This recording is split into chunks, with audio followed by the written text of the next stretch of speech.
Praise the lord. ఈరోజు మన లేఖన భాగము యోహాను సువార్త 11వ అధ్యాయము 41 చదువుకుందాం. అంతటా వారు ఆ రాయి తీసివేసిరి.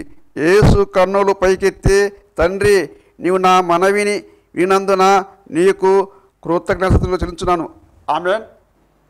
దేవునికి స్తోత్రం. హల్లెలూయా, హల్లెలూయా, హల్లెలూయా. స్తోత్రం.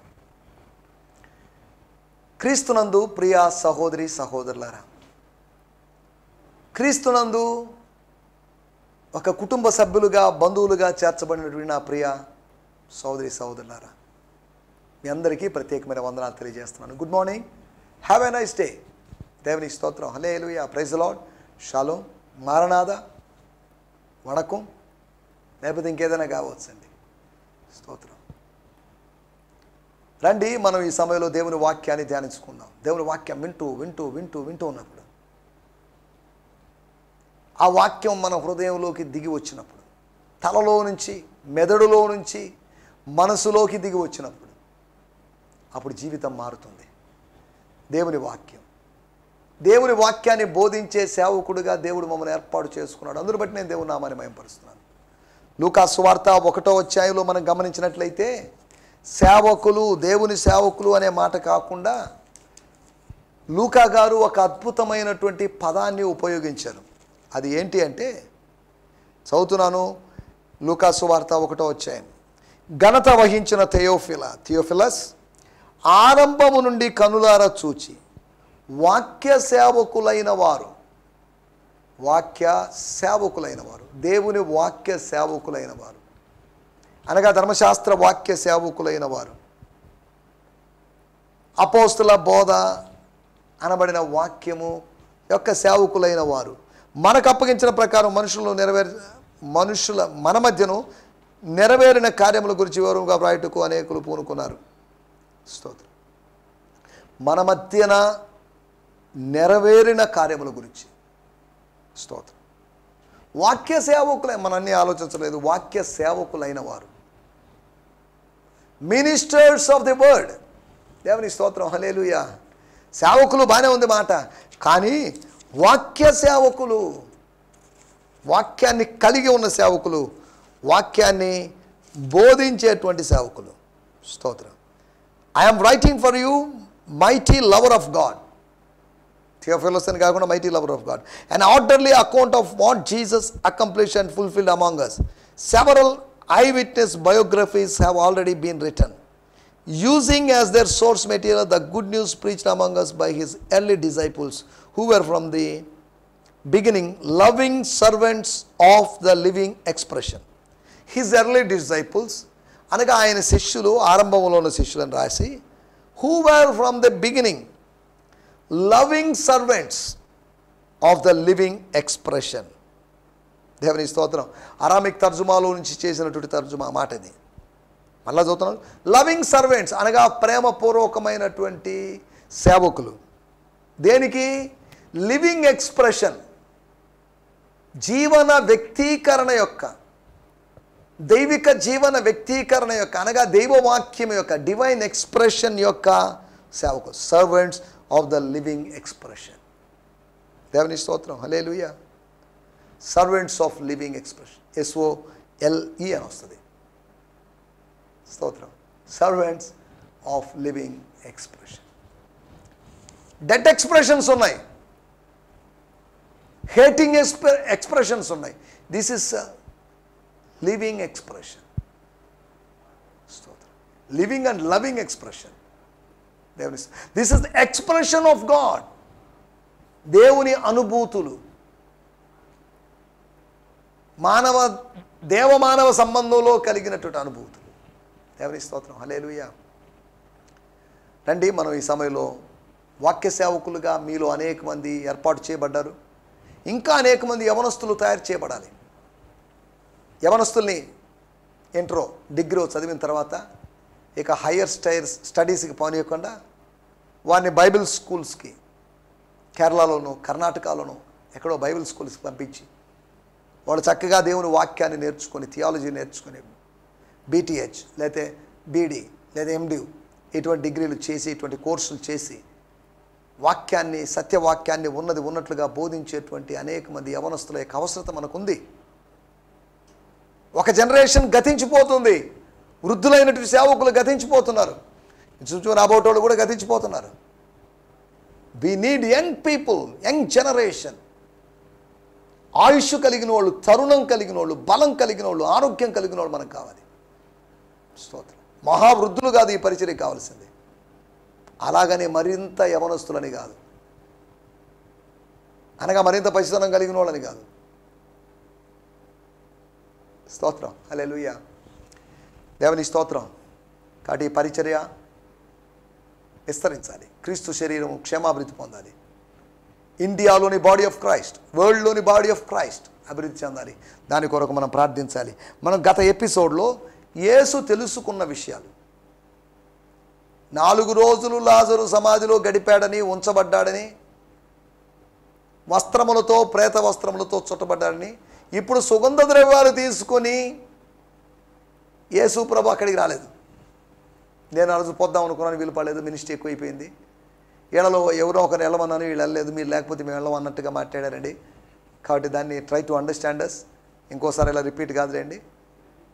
శాయశక్తిలో ప్రయత్నం చేసాం, సారీ అనే ఒక సంజాయిష ఏమి ఇవ్వలేదు. What do say, why you are late అని వాళ్ళు నిలదీయలేదు. ఒక రీజన్ చెప్పండి, ఎక్స్ప్లెనేషన్ ఇవ్వండి అని వాళ్ళు అడగలేదు. యేసు ప్రభు సుగంధ ద్రవ్యాలు తీసుకుని సమాధి దగ్గరికి రాలేదు. ఆయన సత్యాన్ని తీసుకొని వచ్చాడు, ఆయన శక్తిని తీసుకొచ్చాడు. కొంతమంది స్త్రీలు సుగంధ ద్రవ్యాలు తీసుకొచ్చారు. స్తోత్రం. ఈ నెలలో 2వ తేదీ అనగా ఒక 5-6 రోజుల క్రితం ఆల్ సోల్స్ డే అనేటువంటి ఒక దినాన్ని సెలబ్రేట్ చేశారు. అనగా పితరులు లేకపోతే చచ్చిపోయిన పూర్వీకుల దినాలని, పితృపక్షం అని, జనవరి నెలలో మకర మాసంలో జరిగేటువంటి సందర్భంలో అటువంటి కార్యక్రమం, అన్ని జనుల మధ్యలో జరిగేటువంటి కార్యక్రమం ఆత్మీయుల మధ్యలో జరిగింది. ఎంత విచారకరం చూడండి. అన్ని జనుల సాంప్రదాయాలన్నీ ఇప్పుడు మన మధ్యలో ఉన్నాయి. ఏమన్నంటే నీతిమంతులను జ్ఞాపకం చేసుకోవాలనే ఒక డైలాగు అనే సమర్థింపు. పేతురు నీతిమంతుడైన యేసును తప్ప వాళ్ళ అవ్వనో తాతనో చనిపోయిన వాళ్ళు ఎవరినో బంధువులను జ్ఞాపకం చేసుకోలేదు. అటువంటి సాంప్రదాయం బైబిల్ ఎక్కడ మనకు కనిపించలేదు. ఆల్ సోల్స్ డేనా లేకపోతే ఆల్ ఫూల్స్ డేనా ఇది? సరే, మనం దాన్ని విమర్శించడానికి కాదు, వాస్తవం మాట్లాడుకోవాలి. వాస్తవం మాట్లాడినప్పుడు కొన్నిసార్లు విమర్శలాగా అనిపించవచ్చు. సమాధులకు సున్నాలు కొట్టుకొని, సమాధులపై అలంకరించుకొని ఏదో చేసి, మన్నైనది వెనుకటి వలె మన్న అయిపోయింది, మట్టిలో కలిసిపోయింది. దాని గురించి ఎందుకు ఇంత వరి అవుతున్నారు? కొంతమంది చనిపోయిన తర్వాత దహనం చేస్తున్నారు. మనము క్రైస్తవులు ఇంకా కొంతమంది భూస్థాపన చేస్తున్నారు. కొంతమంది ఒక ఎత్తైన స్థలములో పార్సీస్ లేకపోతే జైన్స్, మార్వాడీస్ వాళ్ళు డెడ్ బాడీని బరీలు గిరీలు లేకుండా వదిలేస్తున్నారు. పక్షులకి, ఆకాశ పక్షులు వాటికి ఆహారంగా దాన్ని వదిలేస్తున్నారు. ఆ బాడీని అవి తినేసి వాటిని ఎవరు చూసే అవకాశం లేదు. చూడండి, ఎందుకు చెప్తున్నానంటే వాళ్ళకున్నటువంటి ఆ ఫెయిత్, ఆ ఆలోచన విధానం చూడండి. ఏ భూస్థాపన చేస్తే ఏమి, లేకపోతే పూడ్చిపెడితే ఏమి, కాలిస్తే ఏమి, మరణం తర్వాత జరిగేటువంటి వాటికి ప్రాధాన్యత లేదు, మరణానికి ముందు జరిగే వాటికే ప్రాధాన్యత. మరణం ఒక్కసారే, మరణానికి ముందు ఏం జరుగుతుందో దాన్ని. యేసు ప్రభు సమాధి దగ్గరికి సుగంధ ద్రవ్యాలు వాళ్ళు తీసుకొచ్చారు. సుగంధ ద్రవ్యాలు తీసుకొచ్చారు కానీ పూయలేకపోయారు. పూయాల్సిన అవసరం రాలేదు, ఎందుకంటే యేసు ప్రభు తిరిగి లేచాడు. ఈ రోజుల్లో ఆల్ సోల్స్ డే రోజు మీరు తీసుకోమని సుగంధ ద్రవ్యాలు పూసి ఉండొచ్చు, పూసే అవకాశం, సమాధికి పూసే అవకాశం ఉందేమో, లోపల పూసే అవకాశం లేదులేండి. కుళ్ళిపోయిన వాటికి ఏం పోస్తాం? కానీ యేసు ప్రభు లాజరు సమాధి దగ్గరికి వచ్చినప్పుడు ఒకటి సత్యాన్ని తీసుకొచ్చాడు, రెండోది శక్తిని తీసుకొచ్చాడు. When he approached the tomb of Lazarus, he brought 2 things. One, the truth, and the second one is the power. స్తోత్రం. అందరూ సంతాపాన్ని తీసుకొచ్చారు, అందరూ ఓదార్చడం అనేటువంటి ఆలోచనని తీసుకొచ్చారు. కానీ యేసు అక్కడికి వచ్చింది నేనే పునరుత్థానము, నేనే జీవము అనేటువంటి సత్యాన్ని డిక్లరేషన్ చేయడానికి, అనే తన క్లైమింగ్ను గురించి తెలియజేయడానికి అక్కడికి వచ్చాడు. 4 మాటలు చెప్పి వెళ్ళడానికి కాదు, ప్రసంగం చేసి వెళ్ళడానికి కాదు, అదిరిపోయేటువంటి ఒక భూస్థాపన సందేశం ఇవ్వడానికి కాదు యేసు ప్రభు వచ్చింది.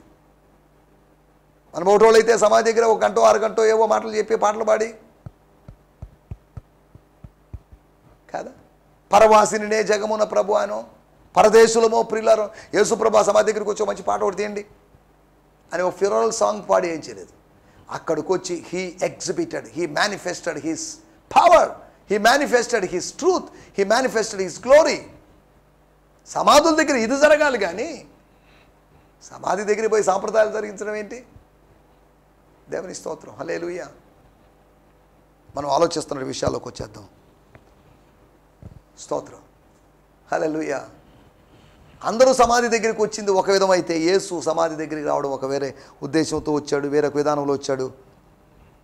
తర్వాత మనం నిన్న విషయాలు ఆలోచించిన విషయాల్లో యేసు తెలుసుకున్నవి, ఆయనకి ఇవ్వబడిన ప్రాధాన్యత, మతానికి ఇవ్వబడిన ప్రాధాన్యత, మతానికి ఇచ్చిన పాత్ర. అంతేకాకుండా ఇంకెంత దూరం వెళ్ళాలి, ఇంకెంత దూరం నడవాలి. సమస్తమును ఆ ఇజ్రాయెల్ మ్యాప్ ఆయన మైండ్లో ఉంది, వరల్డ్ మ్యాప్ ఆయన మైండ్లో ఉంది, వరల్డ్ హిస్టరీ ఆయన మైండ్లో ఉంది, వరల్డ్ ఫ్యూచర్ ఆయన మైండ్లో ఉంది. స్తోత్రం, హల్లెలూయా. 4వ విషయము, ఇబ్బందిని గ్రహించాడు, అర్థం చేసుకున్నాడు. ఇబ్బందిలో ఉండి, దుఃఖంలో ఉండి, ఇంట్లోనే ఉన్నటువంటి మరియను అర్థం చేసుకున్నాడు. మరియను పిలిపించాడు. మార్త పిలవకుండా వచ్చింది, కానీ మరియ పిలిస్తే వచ్చింది. అందరూ ఒకేలాగా ఉండరు కదా. దేవునికి స్తోత్రం. ఈ సమయంలో మనం ఈ దినపు ధ్యానం కొరకై, ఈ ఉదయకాలపు ధ్యానం కొరకై, ఈ ఎపిసోడ్లోని ధ్యానం కొరకు ఇప్పటివరకు 1043 మెసేజ్లు ఇవ్వడానికి ప్రభు సాయం చేశాడు. 1044వ మెసేజ్ ఇది. స్తోత్రం, హల్లెలూయా, స్తోత్రం.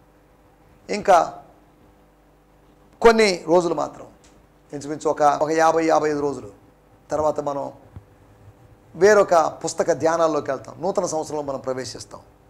ఈ దినం ధ్యానం కొరకే చదవాల్సిన వాక్య భాగము 11వ అధ్యాయము, అనగా యోహాను సువార్త 11వ అధ్యాయం 41వ వచనం. యేసు రాయి తీసివేయడని చెప్పగా ఎస్ చనిపోయిన వాని సహోదరి అయిన మార్త, ప్రభువా అతడు చనిపోయి. మొదటి భాగం యేసు కనులు పైకెత్తి అని ఉంది. దానికి ముందు ఒక పాయింట్ మిస్ అయిపోయింది. అంతటా వారు ఆ రాయి తీసివేసిరి. అంతటా వారు రాయి తీసివేసిరి. ఇది మనం మాట్లాడుకోబోయేటువంటి విషయం. వాడుక భాషలో కూడా దీన్ని చదువుకుందాం. యోహాను సువార్త 11వ అధ్యాయము 41వ వచనం. ఇక్కడ ఇంగ్లీష్లో ద ఫాదర్స్ లైఫ్ న్యూ టెస్టిమెంట్లో రాయబడింది, so they raised the stone. So they raised the stone. ఆ రాయిని పైకి తీశారు. చనిపోయారని కాదు, దొర్లించారని కాదు, పొరలించారని కాదు. So they raised the stone. స్తోత్రం, హల్లెలూయా. వాళ్ళు ఆ రాయి తీసివేశారు. ఆ రాయిని తీసివేశారు. తీశారు, మళ్ళీ వేశారని కాదు, దాన్ని పక్కన పెట్టేశారు అని అర్థం. So they rolled away the heavy stone. So they rolled away the heavy stone. ఆ హెవీ స్టోన్ని, ఆ పెద్ద రాయిని, ఆ బండని తొలగించేశారు. 38వ వచనం రాయబడింది, యేసు మరలా తనలో మురుగుచు సమాధి యొద్దకు వచ్చాను. లాజరు సమాధి యొద్దకు వచ్చాను. వారు చూపించిన స్థలానికి వచ్చాడు. అది ఒక గుహ. It's a cave. దాని మీద ఒక రాయి పెట్టబడి ఉండేది. గుహ మీద రాయి. గుహలో ఉన్నటువంటి లాజరు, సమాధిలో ఉన్న లాజరు, యేసుకి లాజరుకి మధ్యలో ఒక రాయి ఉంది. ఆ రాయి కానీ తొలగిపోతే యేసుకి లాజరుకి మధ్యలో చుట్టబడిన ప్రేత వస్త్రాలు ఉన్నాయి. ఈ వస్త్రాలు తొలగించబడితే, రాయి తొలగించబడాలి, వస్త్రాలు తొలగించబడాలి. ఆయనకి నాకు మధ్యలో, దేవునికి నీకు మధ్యలో ఉన్నవి ఏవైనా కానీ అవి తొలగించబడాలి. ప్రేత వస్త్రాలైనా శ్వేత వస్త్రాలైనా. దేవుని స్తోత్రం, హల్లెలూయా. మనం ఆలోచిస్తున్న విషయాల్లోకి వచ్చేద్దాం. తీసివేయబడిన రాయి. స్తోత్రం, హల్లెలూయా. మానవ సహాయం లేకుండా వచ్చినటువంటి ఒక రాయిని గురించి దానియేలు గ్రంథము 2వ అధ్యాయంలో మనం చూస్తున్నాం. ఇది తీసివేయబడినటువంటి రాయి. The stone, rolled away stone, removed stone. స్తోత్రం, హల్లెలూయా. ఒక రాయి ఉంది, రాయి దొర్లించబడింది. సాధారణంగా ఎవరు సమాధి దగ్గరికి వచ్చి మేము చూడలేకపోయాం, సరే ఏం చేస్తాం లేండి ఇక అని అనుకుంటాం. కానీ యేసు ప్రభు వాడు కుళ్ళిపోయాడా లేదా అనే టెస్టింగ్ కోసం కాదు చూడడానికి, ఆయన పిలవడానికి కోసమని రాయి దొర్లించమని చెప్పాడు. తీసివేయబడినటువంటి రాయి. రాయి ఎందుకు తీసివేయబడింది? అంతటా వారు ఆ రాయిని తీసివేసిరి. అంతటా అంటే అప్పుడు, లేకపోతే అప్పుడేనో, లేకపోతే వెంటనేనో మనం ఇలా అర్థం చేసుకోవచ్చు. ఈ మాట చెప్పినప్పుడు ఒక మాట నేను చదువుతున్నాను. మత్తయి సువార్త 20వ అధ్యాయము 11వ వచనం. అంతటా తలుపు వేయబడెను. అంతటా, స్తోత్రం, అంతటా తలుపు వేయబడింది. ఇక్కడ అంతటా రాయి తీసివేయబడింది. తలుపు వేయబడింది అక్కడ ఆ ఉపమానంలో. అది ఉపమానం, ఇది ఉపమానం కాదు, ఇది సూచక్రియ. స్తోత్రం. అది ఒక సత్యాన్ని చెప్పేది, ఇది సత్యాన్ని ప్రదర్శింపజేసేది, సత్యాన్ని అన్వయింపజేయడానికి చేసేటువంటి ప్రయత్నం. ఆ రాయి తీసివేసిరి అనగా వారు కొంతమంది కలిసి, కొంతమంది పురుషులు కలిసి ఏ రాయిని వారు ఉంచారో, ఎవరైతే ఉంచారో అదే వ్యక్తులు కావచ్చు, వేరే వ్యక్తులు కావచ్చు, వారు రాయిని తీసివేశారు. రాయి తీసివేయబడ్డానికి కారణం ఏంటి? 4 కారణాలు మీకు జ్ఞాపకం చేస్తాను. దేవుని స్తోత్రం, హల్లెలూయా. మొట్టమొదటి మాట 11వ అధ్యాయం 39వ వచనం. యేసు రాయి తీసివేయడం చెప్పగా, సారీ ప్రభు వద్దు, తీసివేయమని చెప్పంగానే అబ్జెక్షన్ వచ్చింది. తీసివేయుడి అని పూర్తిగా మాట పూర్తి కాకముందే objection, sorry lord, objection your honour అన్నట్టుగా, వద్దు ప్రభువా, ఏదో జరిగిపోయింది అని మనుషుల తర్వాత పుట్టినవాడు గిట్టక తప్పదు కదా, గిట్టినవాడు పుట్టక తప్పదు కదా అనే మాట మాట్లాడి ఉండొచ్చేమో. స్తోత్రం. ఒక ఫిలాసఫికల్గా, తాత్వికంగా, మార్మికంగా, వేదాంత ధోరణిలో ఆమె మాట్లాడి ఉండొచ్చు. సరే, డిప్రెషన్లో, ఫ్రస్ట్రేషన్లో ఉన్నాము, అలాగే మాట్లాడుతుంది, దాన్ని పెద్ద పట్టించుకోవాల్సిన అవసరం కూడా లేదు. స్తోత్రం. యేసు రాయి తీసివేయడని చెప్పగా, ఎందుకు తీసేయమని చెప్పాడు? శిష్యులు కూడా షాక్ అయ్యారు. రాయి తీసేయమని చెప్పాడు ఏంటి? లాజరు లేపాలన్నాడు, ఎలా లేపుతాడు? రాయి తొలించకుండా లేపొచ్చు కదా, లేపి లోపల నుంచే లాజరు ఆ రాయిని బయటికి నెట్టాడో ఏదో జరగచ్చు కదా. రాయి తీసివేయడం ఏంటి? మార్త శిష్యుల యొక్క ప్రతినిధిగానో, యూదుల యొక్క, అక్కడున్న ప్రజల యొక్క ప్రతినిధిగా మాట్లాడిందేమో అనిపిస్తుంది నాకు. అనిపించడమే కాదు, అది వాస్తవం అని. మనం కూడా ఎవరికో ప్రతినిధులుగా, మతానికో, లేకపోతే పార్టీలకో, లేదా సంస్థలకో ప్రతినిధులం అన్నట్టుగా మనం వ్యవహరిస్తుంటాం. మనము దేవునికి ప్రతినిధులం కానీ ఏ మనిషికి ప్రతినిధులం కాదు. We are the representatives, we are the ambassadors of Christ. దేవుని స్తోత్రం, హల్లెలూయా. ఇక్కడ రాయబడిన మాటలు, వారు ఆ రాయిని తీసివేసిరి. అంతటా వారు రాయిని తీసివేసిరి. రాయిని తీసివేయడం చెప్పగా చనిపోయిన వాడి సహోదరి అయిన మార్త, మరియమ్మ కూడా ఉంది. మరియమ్మ రెస్పాండ్ చేయలేదు. మరియమ్మ ఓవర్ రియాక్ట్ చేయలేదు, అతిగా స్పందించలేదు.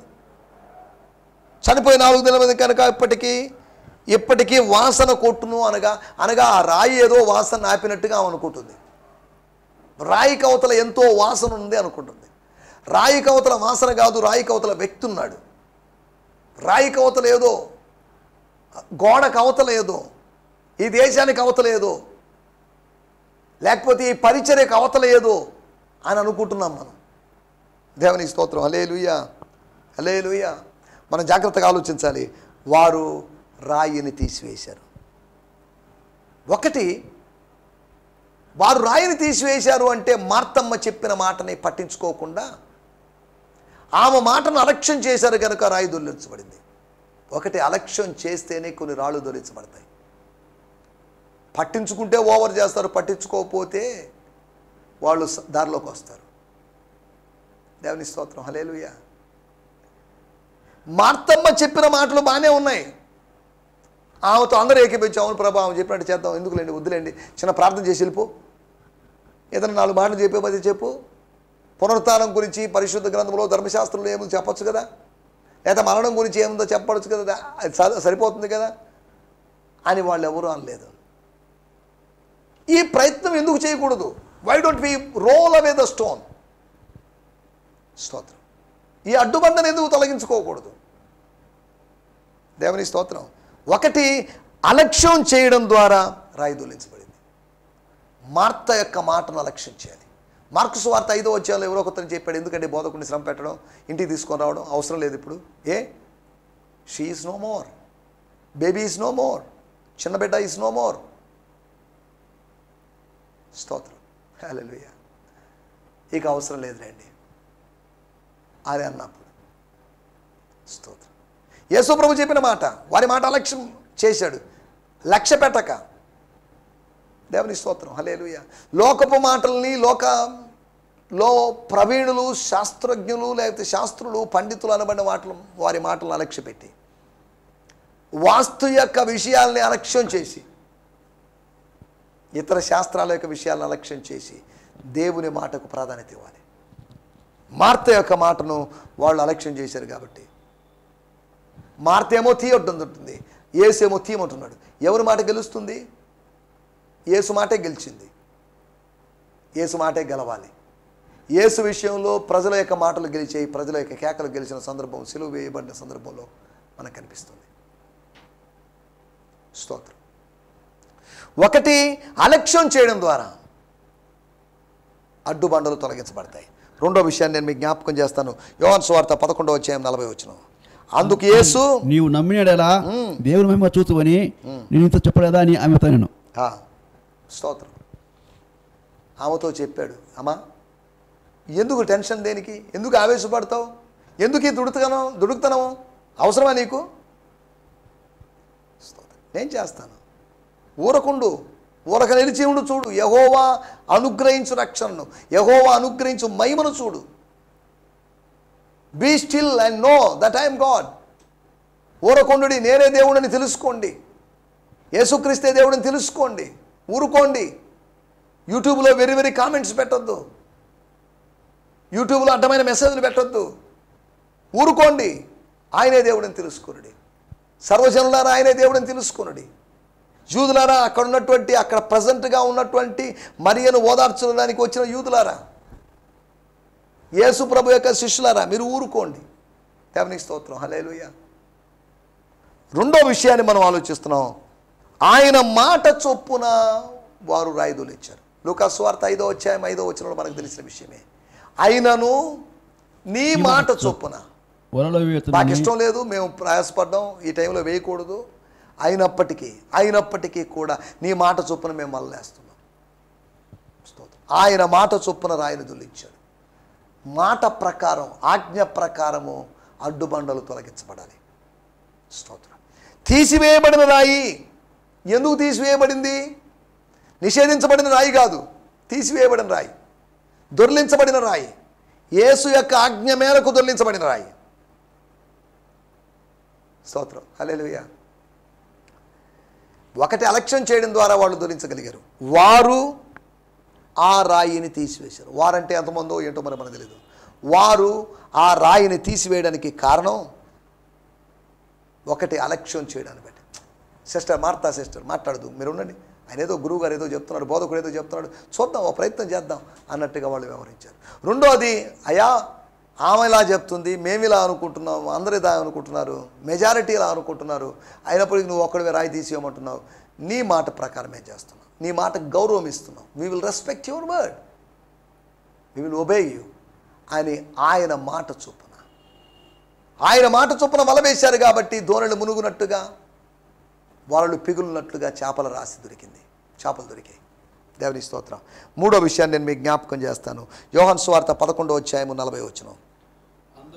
నీవు నమ్మిన ఎడలా దేవుని మహిమ చూతువని. నీవు నమ్మిన ఎడలా, మార్తా సిస్టర్, నా కుమారి మార్తమ్మ గారు, సోదరి, నా బిడ్డ, నా స్నేహితురాల, నువ్వు నమ్మిన ఎడలా దేవుని మహిమను చూస్తావు. అనగా నువ్వు నమ్ము, అవిశ్వాసాన్ని తొలగించుకో. అవిశ్వాసాన్ని తొలగించుకుంటే నువ్వు మౌనంగా ఉంటావు. అవిశ్వాసంతో ఉన్నావు కాబట్టి ఇప్పుడు అడ్డం చెప్తున్నావు, అవిశ్వాసంతో ఉన్నావు కాబట్టి అభ్యంతరం చెప్తున్నావు. విశ్వాసంతో రాయి దొర్లించండి, ఆయన చెప్పాడు, ఆయన మీతో చెప్పింది చేయండి అని మరియమ్మ చెప్తే, ఆయన చెప్పినప్పటికీ కూడా వద్దు, దొర్లించవద్దు అన్నట్టుగా మార్తమ్మ మాట్లాడింది. అక్కడ మరియ విశ్వాసము, ఇక్కడ మార్తమ్మ అవిశ్వాసం కనిపిస్తుంది. అవిశ్వాసము తొలగించబడ్డాన్ని బట్టి, సరే ఆయన చెప్పాడు చూద్దాం, లెట్స్ సీ. అవిశ్వాసము తొలగించబడ్డాన్ని బట్టి, ఆ క్షణములో యేసు మాట ద్వారా అవిశ్వాసము యేసు మాట ఆయుధములాగా లోపలికి ప్రవేశించి అవిశ్వాసాన్ని వెళ్ళగొట్టడాన్ని బట్టి, మరియా ఆత్మలో అట్టి కార్యము జరగడాన్ని బట్టి రాయి దొల్లించబడింది.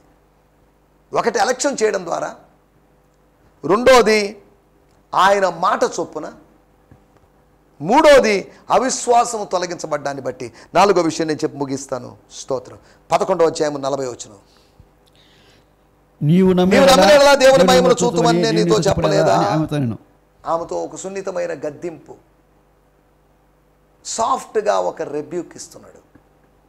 స్తోత్రం. హల్లెలూయా, హల్లెలూయా, స్తోత్రం. అనగా అద్భుతము జరగాలి కనుక రాయి తొలగించబడింది. నువ్వు మహిమను చూస్తావు, చూడాలా? లోపల ఉన్న మహిమను చూడాలా? వెలుపల ఉన్న రాయిని తొలగించాలి. మర్మంగా ఉన్నటువంటి ఆ మహిమను చూడాలా? బాహ్యంగా ఉన్నటువంటి అడ్డంగా ఉన్న రాయి తొలగించబడాలి. భౌతికమైన వాటిని తొలగించబడితే ఆత్మ సంబంధమైన వాటిని మనం చూడొచ్చు. దేవాలయం తర్వాత జరిగింది, లోపల ఏం జరుగుతుందో తెలుసుకోవచ్చు, చూడొచ్చు. ఇప్పుడు రాయి దొల్లించబడితే లాజరు సజీవుడుగా ఉన్నాడు, నిర్జీవుడుగా ఉన్నాడు తెలుసుకునే అవకాశం ఉంది. వాసన వస్తుందో లేదో తెలుసుకునే అవకాశం ఉంది. కంపు కొడుతుందో లేదో తెలుసుకునే అవకాశం ఉంది. అద్భుతము జరగాలంటే అడ్డుబండ తొలగాలి. రాయి తీసివేయబడ్డానికి కారణం అలక్ష్యం జరిగింది కాబట్టి, అలక్ష్యం చేశారు కాబట్టి, ఆయన మాట చొప్పున చేశారు కాబట్టి. మూడోది అవిశ్వాసం తొలగించబడింది కాబట్టి. నాలుగవదిగా అద్భుతము జరగాలి కాబట్టి రాయి దొల్లించబడింది, రాయి తీసివేయబడింది. దేవుని స్తోత్రం. కొన్ని రాళ్ళు దొల్లించబడాలి, తీసివేయబడాలి. స్తోత్రం. మన జీవితంలో అటువంటి అడ్డుబండలు తొలగించి దేవుడు కార్యం జరిగించినట్లుగా దేవుని సేవకునిగా నేను ప్రార్థిస్తున్నాను. దేవుని స్తోత్రం. లాజరు జీవితంలో జరిగిన అద్భుతం మనందరి జీవితాల్లో జరగాలని కోరుకుంటూ నా మాటలు ముగిస్తున్నాను. హల్లెలూయా, స్తోత్రం. మీ అందరికీ వందనాలు. ఈ సందేశము మీకు ఆశీర్వాదకరంగా ఉందని నమ్ముచున్నాము. ప్రార్థన అవసరతల కొరకు మమ్మల్ని సంప్రదించవలసిన మా చిరునామా గిద్యోన్ మిషన్ చర్చ్, 6వ వీధి, శాంతినగర్, నెల్లూరు 4, ఆంధ్రప్రదేశ్. పిన్ 524004. మా ఫోన్ నంబర్లు 7036443613 మరి ఒక నంబర్ 9392293010. మా ఈమెయిల్ ఐడి gfihmi2015@gmail.com. దేవుడు మిమ్మును ఆశీర్వదించునుగాక. ఆమేన్.